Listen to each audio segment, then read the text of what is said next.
بسم اللہ الرحمن الرحیم۔ السلام علیکم۔ پارہ ہفتم سورۃ الانعام، رکوع نمبر 13۔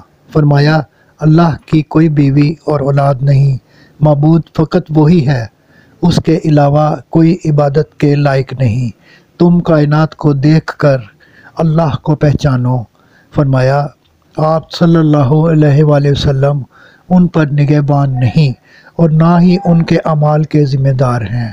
پھر رواداری کی تعلیم دی کہ تم ان کے معبودوں کو برا نہ کہو کہ کہیں وہ تمہارے رب کو بغیر سمجھے برا نہ کہیں۔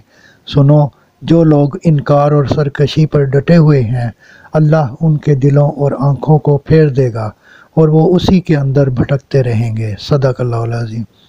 گزارش ہے کہ چینل کو سبسکرائب کر دیجیے اور گھنٹی کے بٹن کو دبا دیجیے تاکہ ہر نئی آنے والی ویڈیو آپ تک پہنچتی رہے۔ دعا ہے کہ اللہ تعالیٰ آپ کو صحت و تندرستی والی لمبی زندگی عطا فرمائے۔ آمین آمین آمین یا رب العالمین۔